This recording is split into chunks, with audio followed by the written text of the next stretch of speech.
politics, a kind one that will bring across information from politics happen all over the country, nationwide. And of course, you should know sometimes you might just want to touch some happenings outside the country. However, today we're going to be talking about the verdict in Nigeria. Recently, we had our election, and there were 18 political parties that participated in the last election. However, you have four political parties like the All Progressives Congress, the People's Democratic Party, you have the Labour Party, you have the NNPP, you have the APM, and so on and so forth.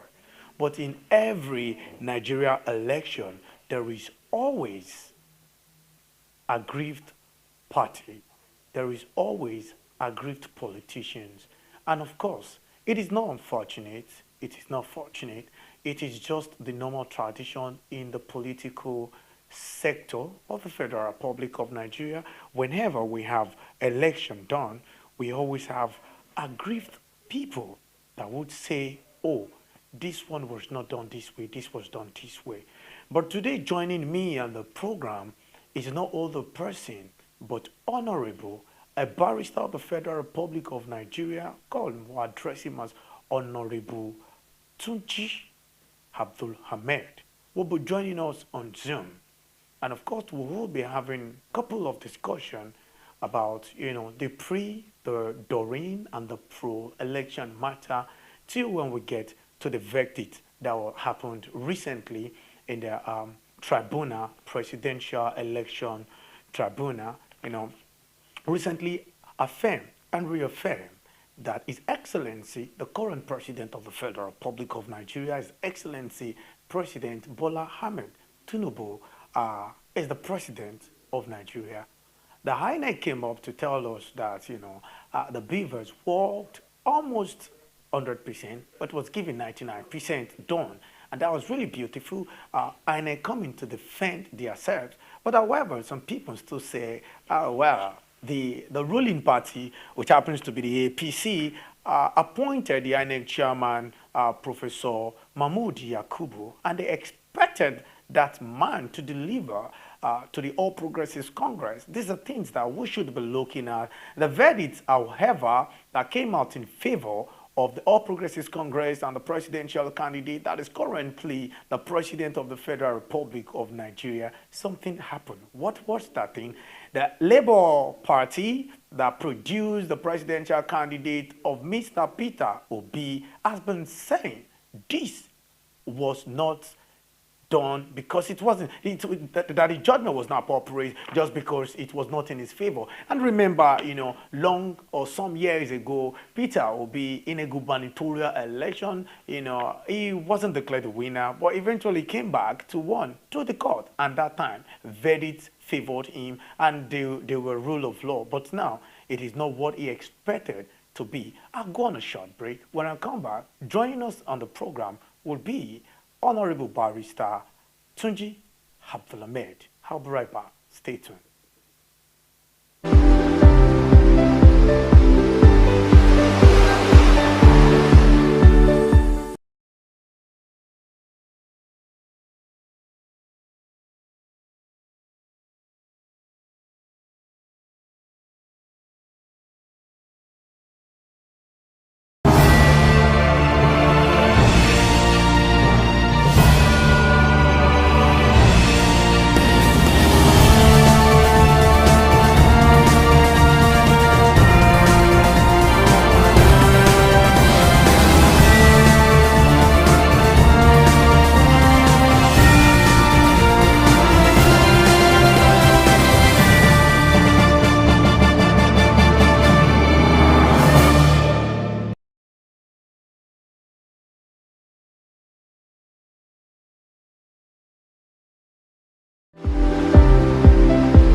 right, welcome back to Politics Alive on a live television. Once again, my name is Ambassador Robin Emmanuel Oluwafemi, and I told you before I went on that short break that coming back and joining us will be Honorable Barrister Tunji Abdul Hamed, one of the Nigerian's finest barrister, a politician, and of course, Honorable of the Federal Republic of Nigeria. So to say that's what I like to address him as. Yeah, I don't want to put too many emphasis on his name, and I just like to welcome him. Good afternoon, Honorable Tunji Abdul Hamed. Yeah, good afternoon. Thank you for having me. Let me make a quick correction. Okay. People will not misinterpret what you have said. Okay. Yes, I am an honorable. I'm a barrister. But my honorable does not mean I contested election out of rep. They are not currently at National Assembly. Okay, fine. Because most people are used to when you call honorable, they are used to, oh, is it currently a sitting one or has it won election? Yeah. Okay, thank you very much, for stating that out quickly. So before we actually come to the topic of the day, you just said something now that you contested in a primary election, and I would like to ask, what was it like to contest in a primary election? Well, to contest an election in Nigeria generally is a very, very peculiar task. In other words, you must be loaded. Well, because you must be loaded. Could you please specify what kind of load? Yes, I said you must be loaded because most people that you want to serve, they see that position you are trying to aspire to as they see it as assisting you or helping you or a favor to you. They do not see it as you are coming to serve. Even when they believe that you can do it, they still expect you to spend money to be able to carry them along. So in other words, rather than them contribute money for you, they want to take from you. If you want to spend the money, they will be expecting you to pay everything. In fact, oh my God! As I'm talking to you, I'm not even I was not even able to get the ticket. I still continue as if I'm an aspirant or a candidate, still spending money every day for one thing or the other. So quickly, I had a gist about when you contested in the primary. Was there a point where you had like a political negotiation or a political bargain or persuasion where you were supposed to step down for somebody, or you had to go to the field and banter with somebody? Does it really bring, a fight or quarrel between you? How did you handle that particular side, even after spending like loaded, and then you have been reloading some people, knowing for the fact that you are coming to serve and you are capable of the office you are vying for?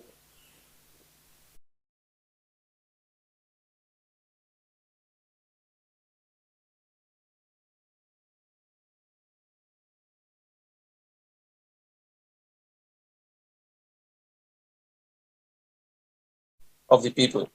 That's by the way. You see, unfortunately for me, I'm from the state and from the party in my state where we have a leader and then we are just like a family.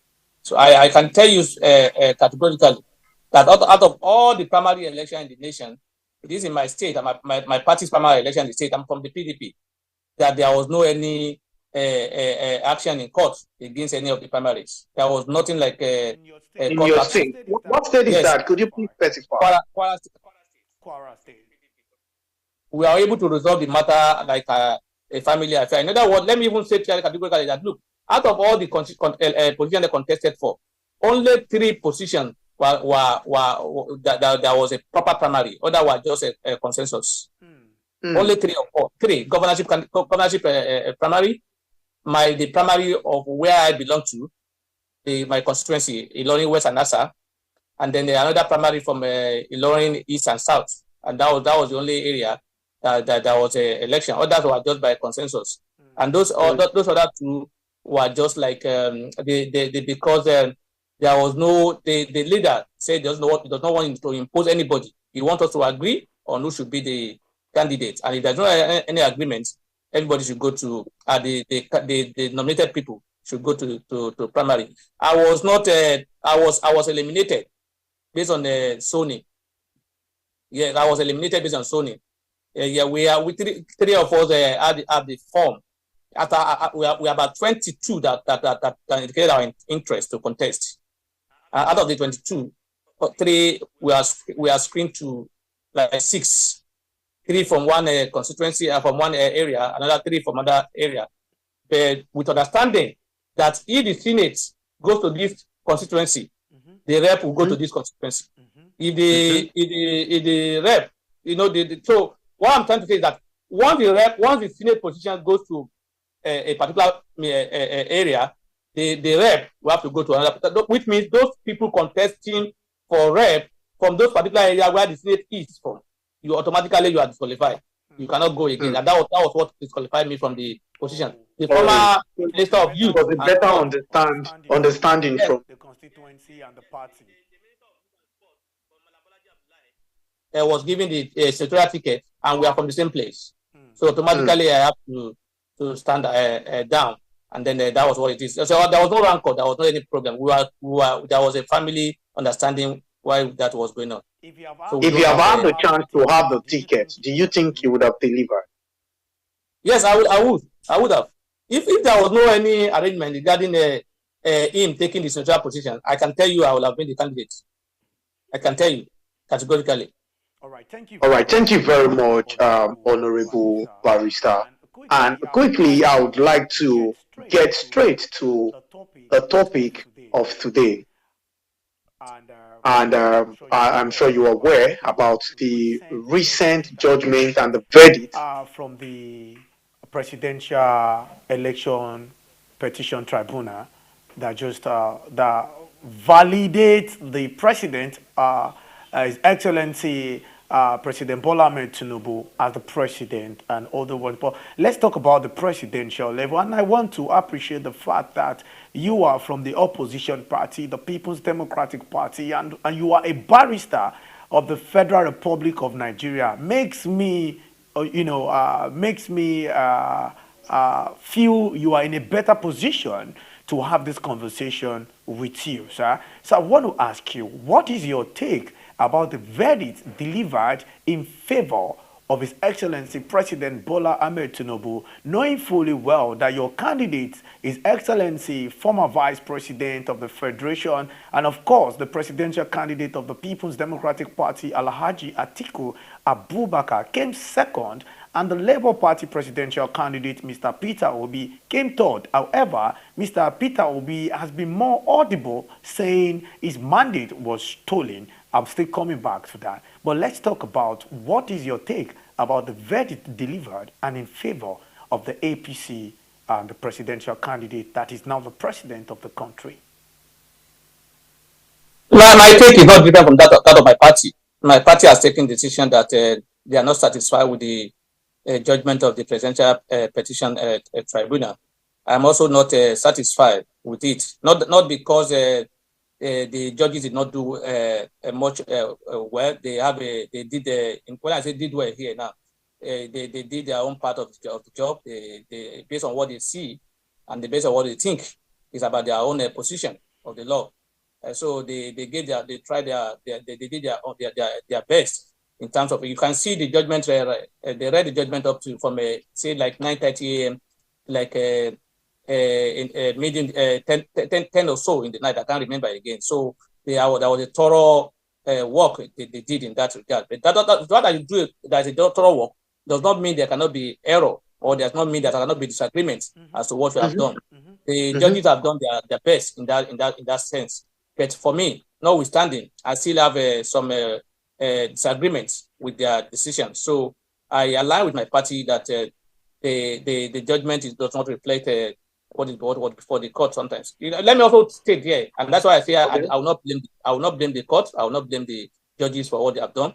The cases in court are determined based on what the evidence before the court. So in other words, they decide the cases based on what is presented before them, and based on whatever is presented in them, they evaluate it, and based on their own understanding of it, they give their own verdict. So the fact that they are the judges make their final decision more authority. In other words, you are a judge not because you know all the law, or you are the all-knowing, or whatever you say must be correct. No, you are a judge because you are appointed as a judge, and the law gives you that authority that whatever you say in deciding cases, it becomes final, and that's why the decision is final. It's not because some people make a mistake and say the judge has said, and what the judge says That does not mean the judges are alpha and omega. They are all knowing.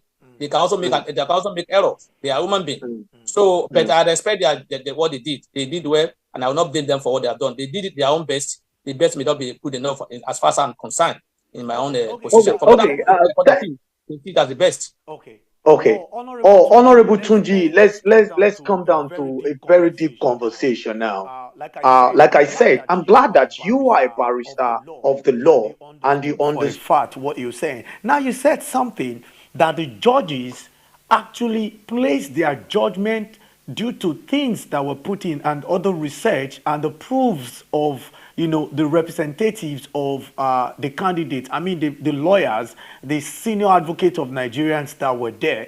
And the PDP and the Labour Party requested that this judgment or verdict should be transmitted live so that the general populace can get to see, monitor, and see everything. And say, to our greatest surprise, it was to everybody's faces that they were treating these cases one after the other. Now, as a lawyer, you have just said the judges, the fact that they are judges does not mean they actually can be very perfect. And I believe that is why we have the appeal court and why we have the Supreme Court. However, some candidates are heading to the Supreme Court because they were not satisfied with the verdict that was given. But coming from you stating the fact that it is what everybody, do you think the People's Democratic Party lawyers and the Labour Party lawyers were able to prove enough to the judges that the election has a lot of irregularities and, like somebody said, they stole their mandate?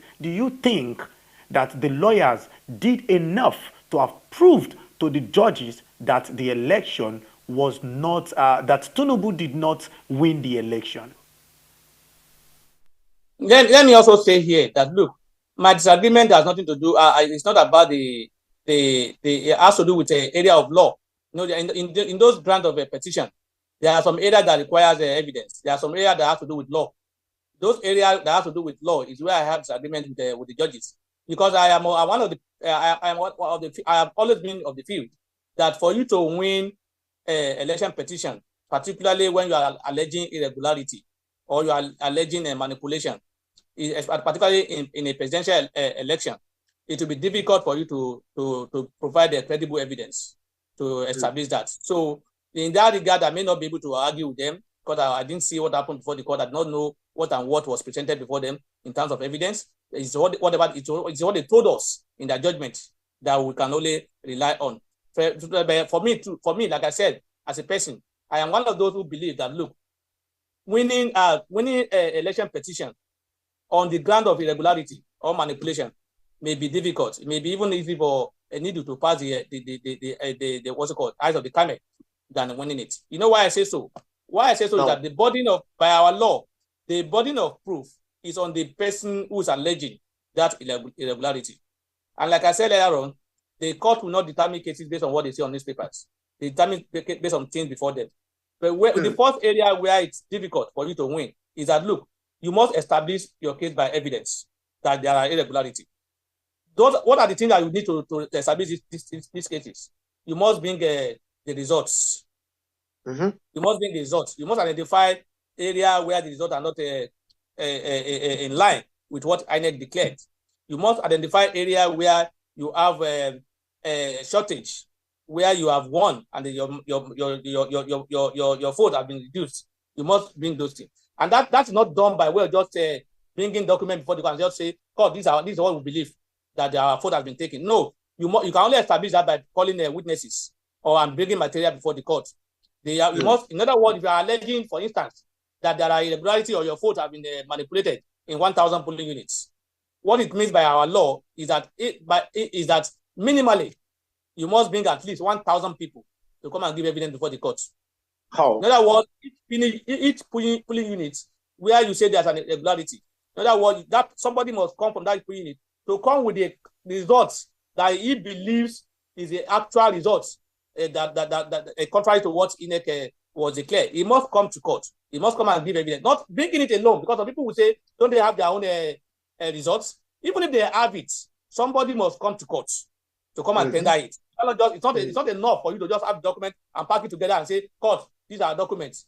Yeah, where we won the election. No, somebody must come and tender it before the court. So which means at least I'm talking about minimum now. At least one person per unit per unit where you allege irregularity must be before the court to tender those documents for you to have a credible evidence before the court.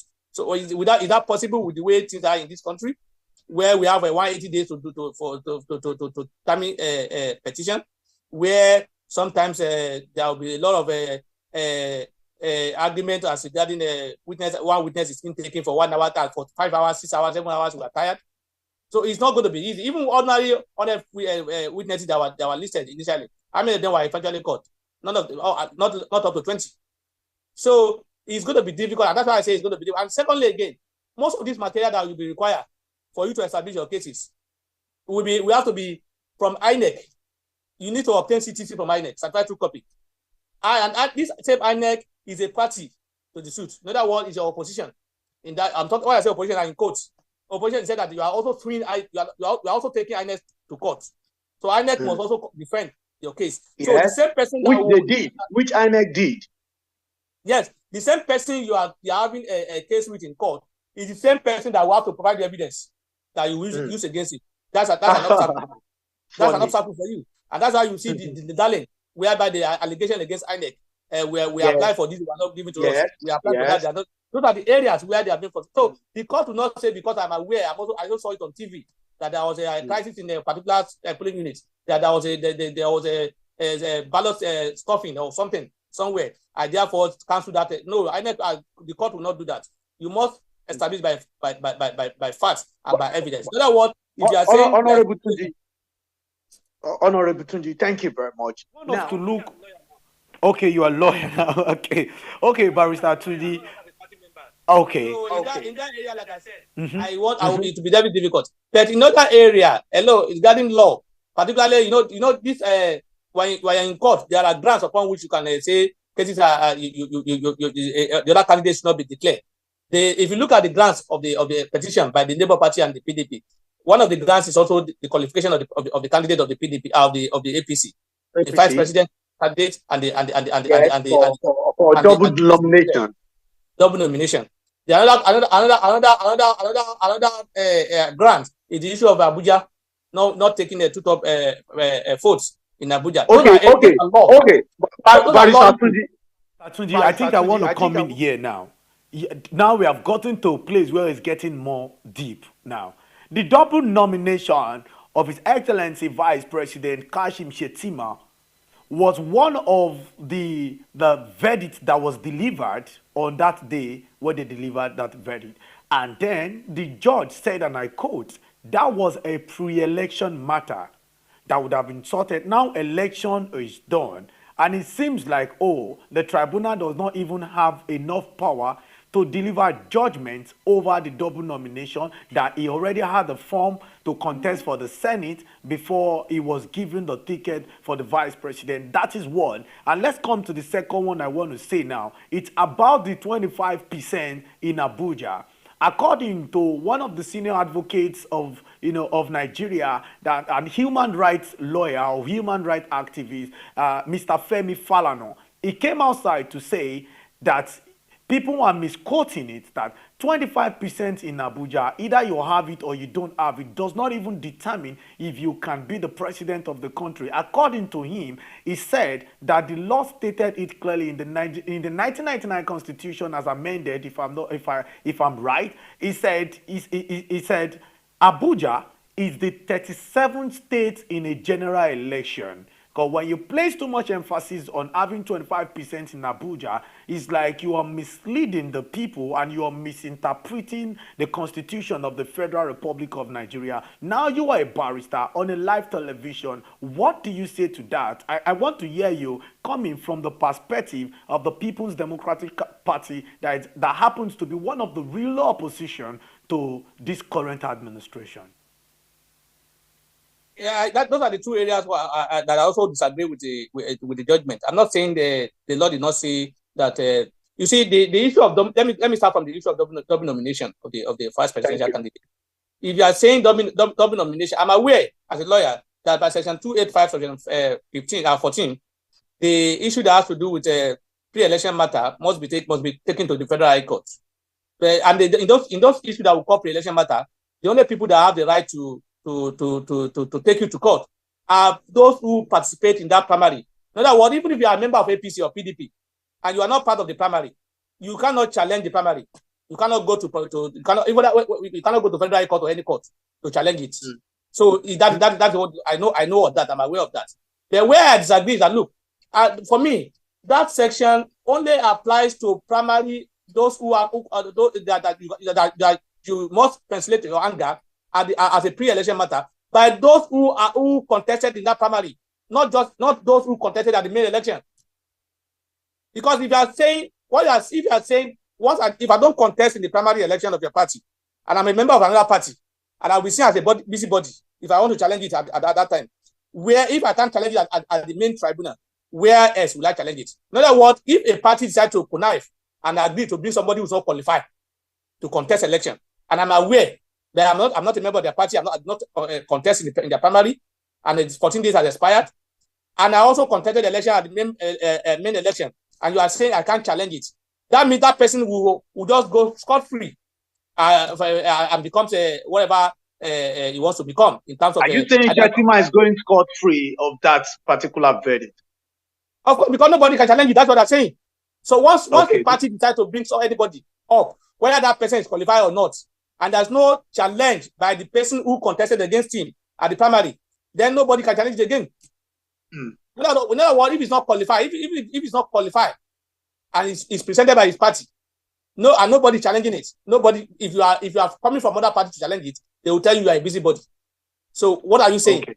For me, I believe that section only applies to party primary and among party men, the aspirants of those parties, that you must ventilate your anger. Okay, Barrister Tunji, because of our time, because I have less than 3 minutes to have you on a live television this afternoon, I want you to quickly react to the 25%. The Abuja issue. I don't disagree, because I don't know the actual section that with due respect to the Lanesik, where the section they referred to by him in what you quoted, there's no section. I would have said I would have addressed that in that way. But for me, I know the relevant section here is section 134, and 2 of the Constitution, and then they also the other one they rely on is section 299 that talks about Abuja is like a state.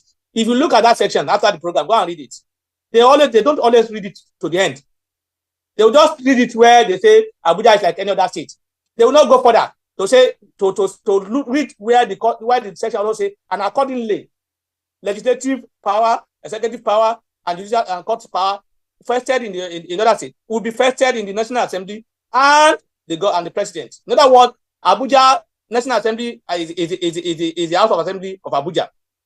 The executive power of Abuja is vested in the president. So you know that section, what I'm trying to say is that section is not talking about Abuja election generally. He's talking about as related to legislative power and executive power of in that. So they will not just go and read it. When you read it, you will see clearly Barrister Tunji, I understand the fact that you are also a barrister, and of course, it's your major job to always prove whatever points to a best satisfaction, and of course that will definitely come to your favor. And I must say, this afternoon I enjoy conversation with you. I hope I can have you live on a live television so that we can have other discussion on this program. I just want to say thank you for coming on the show, even on Zoom. It was a pleasure to have you on this show this afternoon, sir. Thank you for having me. I'm at your pleasure. Thank you very much. Just say it all the time. All right, sir. Thank you very much. Well, we have just had a beautiful interview and conversation on politics alive this afternoon. Of course, you should always know politics is everywhere. Politics is in your country, in your state, in your local government, in your community, in your street, in your home, in every part, even at your workplace, there is politics everywhere. And there's always a saying that says politics is a dirty game. Does that mean your house is a dirty too? Does that mean you're playing a dirty game in your religious or worship centers? Well, we would get to know more of political discussion in different aspects of life on this program. I'll go on a short break, and when I get back, we'll continue with our discussion. I'll be right back. Stay tuned.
All right, welcome back to Politics Alive, Alive Politics.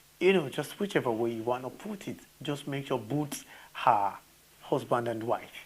I want to say a very beautiful thank you to Barrister Tunji Abdul Hamed for joining us on Politics Alive this afternoon. Of course, I would always do my best to bring people like that on this national television so that we can get different views. When you have a lawyer get to talk about the verdict, you have even a pastor or a father talks about the verdict, you have a professional talk about the verdict, then you get to like figure different idea people would, because we are all working with different ideologies, different ideas. But quickly, let's check the second topic today. And the second topic is about local government and its autonomy. We said local government autonomy this afternoon. We have 774 local government areas in Nigeria, and we have 36 states. Of course, we have the Federal Capital Territory. That would have made it the 37th state, but because it's the FCT, where they just have 2 members of House of Representatives. They have 1 senator in Abuja, and of course you have Minister of Abuja that seems to be like the governor of Abuja, that is Chief Nyesom Wike. I'm not really dipping down into anything that concerns Abuja matter this afternoon. I'm just going to talk about how local governments have been financially handicapped, because a lot of them are financially handicapped because the governor of the state, we always have to appoint, and it's not the governor's fault.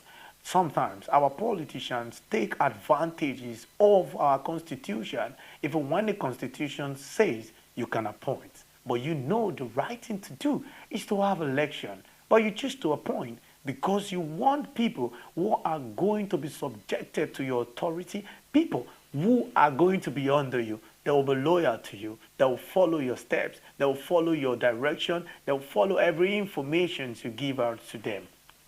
When a local government gets to do that to a sitting governor, there is no way that local government can be developed because you are subject to whatever the governor says. Now, local government was established in 1976, by the former head of state and the former president, Chief Olusegun Obasanjo, just to have them as the third tier of government in Nigeria. Now we have three tiers of government. You have the federal, you have the state, and the local government was introduced. Why was it introduced? To be an intermediary between the people and the grassroots.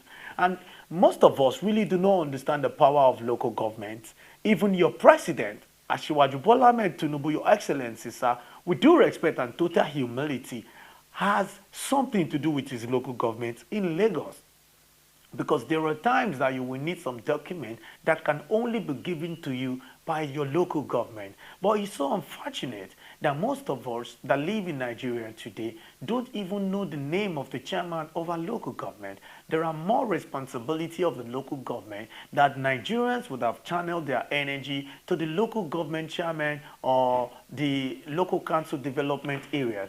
But most of the time, we always prefer to channel those energy to Mr. Governor. You prefer to channel the energy to the president. You prefer to call out your senators. You prefer to call out members of House of Representatives. And I'm sitting down here on a live television to tell you that you can make your local government to be more alive by getting them on their toes. They have their own responsibility, designed, approved by the Constitution. But a lot of times, most Nigerians really do not know. And that is why you will hear that they will tell you, come and fix this road. And they'll tell you, we can fix this road, but yeah, it's a state road. It's not a local government road. It's a federal road. It's not this road. Yeah, we need to understand the power of local government. And I can tell you, just a missing certificate in your local government can actually cause for an impeachment in whatever service you were called to do.